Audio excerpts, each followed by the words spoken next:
Inna alhamdulillah, wassalatu wassalamu ala rasulillah. Je commence explication hadith numéro 6 de 40 hadiths de l'imam al-Nawawi. عن أبي عبد الله النعمان بن بشير رضي الله عنهما. Rapporté par An-Nu'man ibn Bashir رضي الله عنهما, qui est parmi les plus jeunes compagnons du prophète sallallahu alayhi wa sallam. Et quand le prophète quitte sa dunya là, alors An-Nu'man ibn Bashir, il tient à peu près 8 ans. قال سمعت رسول الله صلى الله عليه وسلم يقول, il dit, on vient entendre le messager d'Allah صلى الله عليه وسلم dire, إن الحلال بين وإن الحرام بين وبينهما أمور مشتبهات لا يعلمهن كثير من الناس. Alors, le messager d'Allah صلى الله عليه وسلم peut dire dans ce hadith là, ce qui est halal, certainement ce qui est halal est clair, et certainement ce qui est haram est clair. Et entre les deux, il y a quelque chose qui n'a doute, là-dedans, qui beaucoup de monde pas comme ça. Alors, dans sa première hadith là, le messager d'Allah sallallahu alayhi wa sallam divise un règlement concernant quelque chose en 3 catégories. Premier, c'est qui clairement les halal et qui tout le monde connaît. Deuxième, c'est qui clairement les haram et qui tout le monde connaît. Et troisième catégorie, c'est quelque chose qui n'a doute là-dedans, qui beaucoup de monde pas connaît. Un premier point, Allah subhanahu wa ta'ala dit dans la surah Al-Baqarah, وَحَلَّ اللَّهُ الْبَيْعَ وَحَرَّمَ الرِّبَا. Allah subhanahu wa ta'ala fin fait acheter, vendre, il veut dire commerce halal, mais il fin fait riba, c'est-à-dire l'intérêt haram. Et par exemple, l'exemple de riba, c'est un dimoun, par exemple, un accord de crédit, ou soit il prend un loan, et il y a aussi un type de riba, un type de l'intérêt qui dit pas réaliser des fois qu'il y a les fintômes là-dedans. Comme par exemple, si nous pouvons faire un umrah, nous pouvons besoin un rial, et si nous donnons un dimoun 100 000 roupies, mais dimoun là dit à nous qui demain qu'il pour donner nous sa rial là. Alors là, c'est riba, c'est l'intérêt. Alors cette transaction là, il besoin faire tout de suite, me donne mon roupie, il donne moi mon rial en place. Sinon, nous tombe dans l'intérêt. Deuxième point, quand nous comparons halal et haram, haram, le plus petit qui est halal. Veut dire, il y a plus beaucoup de choses qui est halal, qui est haram, dans l'islam. Et ban ulama prend depuis ça un qaida, un principe, c'est al-aslu fil ashya'i al-ibaha. C'est la base de quelque chose, c'est qu'il est permissible. Dans ibadat, c'est le contraire. La base de ibadat, c'est qu'il n'est pas permissible, excepté s'il y a une preuve de ça dans le Coran et Sunna. Mais concernant quelque chose, alors la base, c'est qu'il est permissible, excepté s'il y a une preuve qu'il est haram. Alors, toute nourriture est permissible, tout travail est permissible, tout vêtement qui nous mettait est permissible, excepté s'il y a une preuve qu'il est haram dans le Coran et Sunna. Tout travail est halal, mais le travail est capable d'être haram à cause de ce qui est connecté à ce travail-là. Par exemple, un djimoun qui travaille dans un restaurant.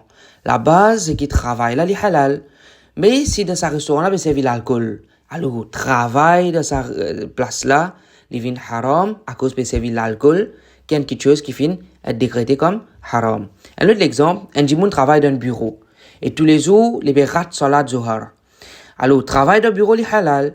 Mais ce travail-là vient haram à cause que ce travail-là peut empêcher pour faire une salat qui est obligatoire. Alors, bref, quelque chose halal, il est beaucoup plus que haram. Et quelque chose haram, finit décrété haram à cause du tout qui est là-dedans. Dans la charia, si fin décrète quelque chose haram, c'est parce que ce les mal, ce dito, ce méfait, il dépasse ce bienfait. Allah subhanahu wa ta'ala dit dans surah Al-Baqarah, يسألونك عن الخمر والميسر. Là demande-toi à propos de l'alcool et man jeu du hasard. قل فيهما إثم كبير ومنافع للناس. Dis là-dedans il y a un grand méfait et un grand le mal, un grand dito, et aussi quelques bienfaits pour man dimoun. Wa ithmuhuma akbaru min naf'ihima. Mais ce méfait, ce le mal, les plus grands qui se bienfaits. Troisième catégorie qui mentionnait sa première partie hadith là, c'est qui entre halal et haram, il y a quelque chose qui est ambigu, quelque chose qui est notre doute là-dedans, et qui beaucoup de gens par contre ce règlement. Dans le Coran et Sunna, il y a deux choses. Premier, il y a ce qu'on appelle mantouk, c'est dans quelque chose qui est mentionné dans le texte directement. Et deuxième là, c'est mafhoum. C'est quelque chose qui nous comprend depuis ce texte-là. Quand nous guettons ce bout de hadith là, que le prophète peut dire, وبينهما أمور مشتبهات لجاء لا يعلمهن كثير من الناس. Et entre les deux, il y a quelque chose qui est un doute là-dedans, qui لا يعلمهن كثير من الناس. Beaucoup de monde pas connaît à propos de ça. Alors c'est qui mantouk, c'est le texte pédianou qui beaucoup de monde pas connaît ça. Mais qui nous comprend pas ça, ça même qui nous appelle mafhoum. Veut dire, qui nous peut comprendre pas ça, c'est un petit groupe de monde qui a une connaissance concernant ça quelque chose là. Et ça, qui ça de monde là, ça c'est ban ulama, c'est ban savant de din à l'islam. Un exemple qui nous capable de donner concernant cette troisième catégorie là, c'est nous capable de dire don d'organes. Ou soit capable de dire ban qui a cancer, qu'Allah subhanahu wa ta'ala protège nous contre ça et donne ban guérison ban qui a cancer. C'est je bizarre faire généralement faire chimiothérapie. Alors est-ce qu'il gagne droit ou ça pas gagne droit faire don d'organes? Est-ce qu'il gagne droit ou ça pas gagne droit faire chimiothérapie? Est-ce qu'il y a un Coran ou hadith là ça manque quelque chose là? Alors, pena un Coran et hadith direct là ça manque quelque chose là. Ça même la plupart du monde je pas connais son règlement. Mais est-ce qu'il nous capable de tirer règlement concernant don d'organes ou ça chimiothérapie depuis Coran et Sunna? Et ça oui.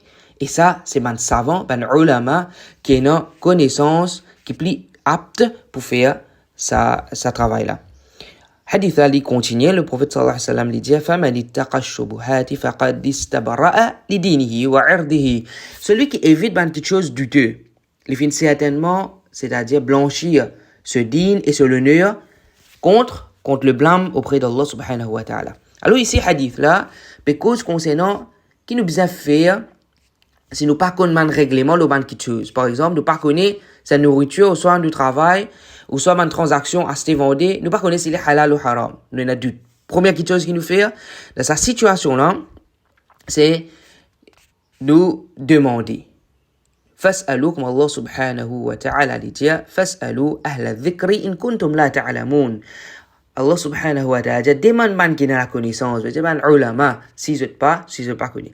Maintenant, deuxième chose, si quand nous encore nos réponses pour ça quelque chose qui nous a doute là-dedans là, le prophète sallallahu alayhi wa sallam peut finir dire nous qui nous besoin faire. Il dit فَمَنِ اتَّقَى الشُّبُهَاتِ فَقَدْ اسْتَبْرَأَ لِدِينِهِ وَعِرْضِهِ. Celui qui évite ça quelque chose de Dieu là. Alors il finit certainement blanchir ce din et ce l'honneur contre le blâme auprès d'Allah subhanahu wa ta'ala. Alors qui nous besoin faire?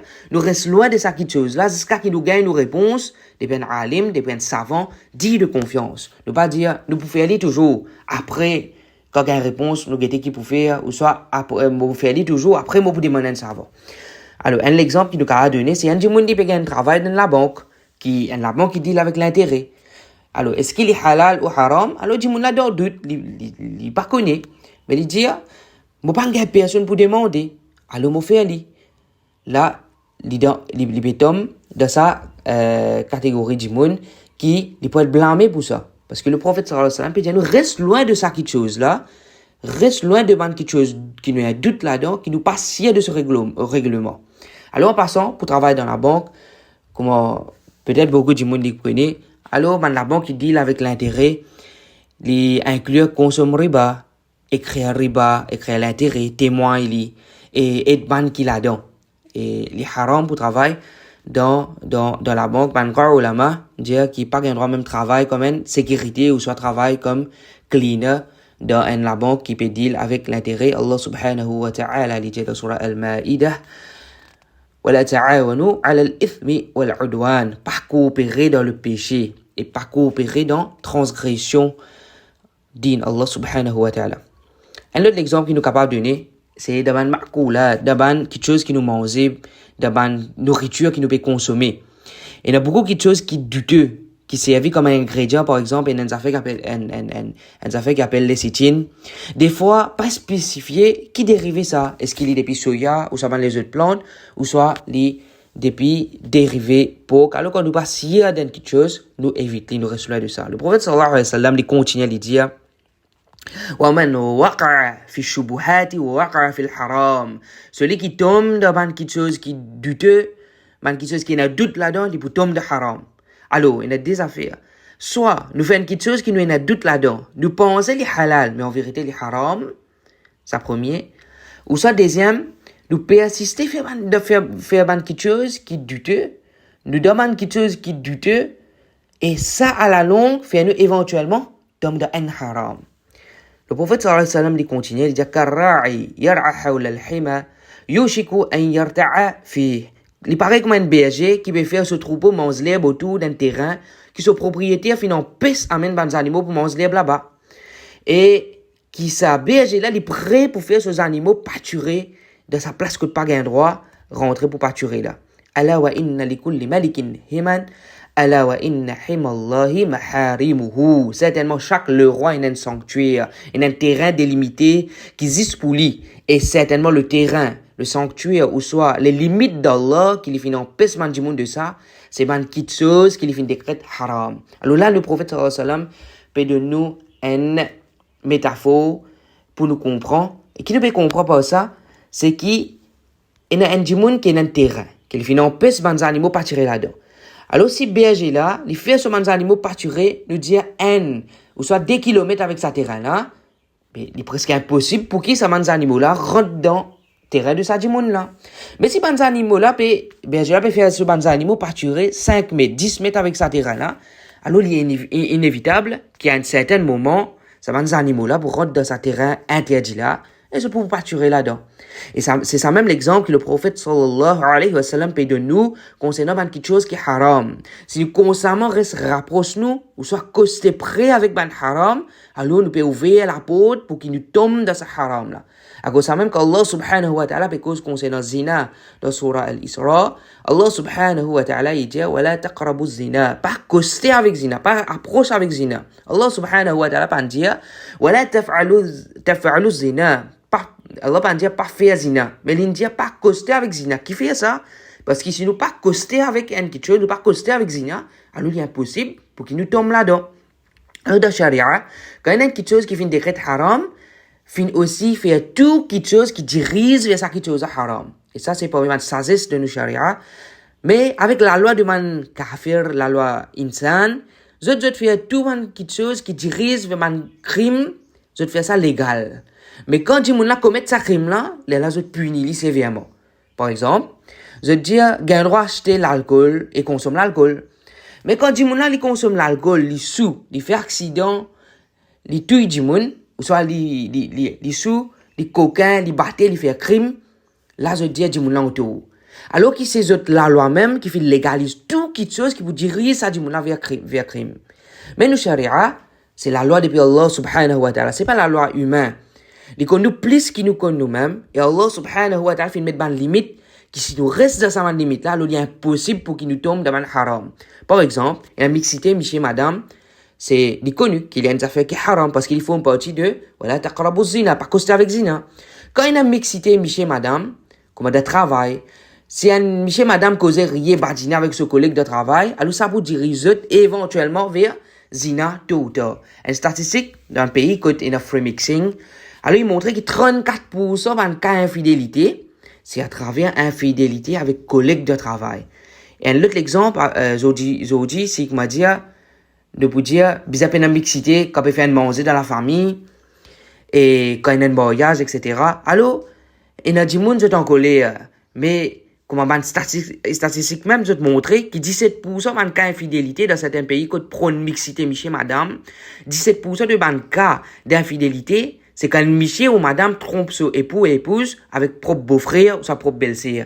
Et ça fait nous rappeler le prophète sallallahu alayhi wa sallam, ce parole qu'on lui dit, un hadith, al-hamu al-maout. Beau-frère, c'est la mort. Veut dire, chaque musulman, il disait, connaît qui s'en a son mahram. Un beau-frère, belle-sœur, pas capable d'assister, causer rien ensemble. Ils ont un boyer. Ça même, nous, charia, fait une condamne mixité, monsieur, madame, parce qu'ils savent pour protéger nous contre zina. Maintenant, la deuxième partie de ce hadith-là, le prophète sallallahu alayhi wa sallam peut de nous raison qui fait un djimoun pour tous les temps cherche ce qui est halal et qui fait un djimoun tout le temps pour rester loin de ban haram et ban quelque chose qui n'a doute là-dedans. Le prophète sallallahu alayhi wa sallam dit ألا وإن في الجسد مضغة إذا صلحت صلح الجسد كله وإذا فسدت فسد الجسد كله ألا وهي القلب. Certainement, il y a une bout de la chair de l'écho qui s'il est correct, l'écho là en entier vient correct. Et s'il est gâté, s'il est pas bon, alors entier ça l'écho là est gâté. S'il est corrompu, alors ça l'écho là net entier est corrompu.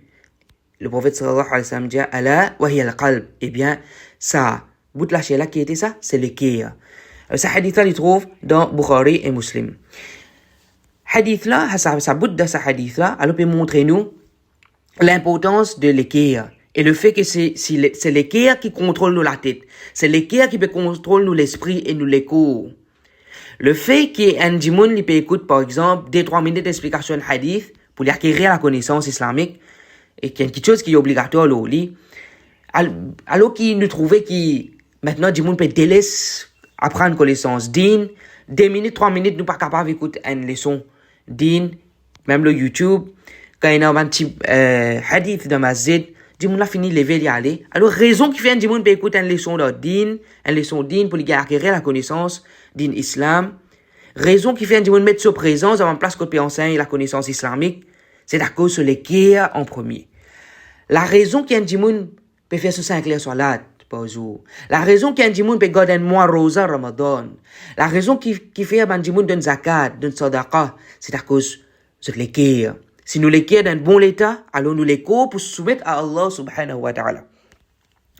Et là, nous apprenons qu'il y a 3 types de l'équerre. Premier, c'est un l'équerre sain et pur. C'est un l'équerre, qui était ça l'équerre là? C'est un l'équerre qui est connecté avec Allah subhanahu wa ta'ala. Les soumettre à Allah subhanahu wa ta'ala. Alors ça dit, mouna, il reste à ibadat Allah, il obéit au commandement Allah, il enseigne le bien, il invite Dimoun vers le bien, il reste loin depuis ce qui finit en péché. Il conseille man Dimoun pour rester loin de ce qui de man péché, de ce qui finit en péché leur din à l'islam. Il conseille man Dimoun pour rester loin de man le mal. Et s'il finit arrivé dans un péché, alors il regrette sincèrement et il repentit rapidement.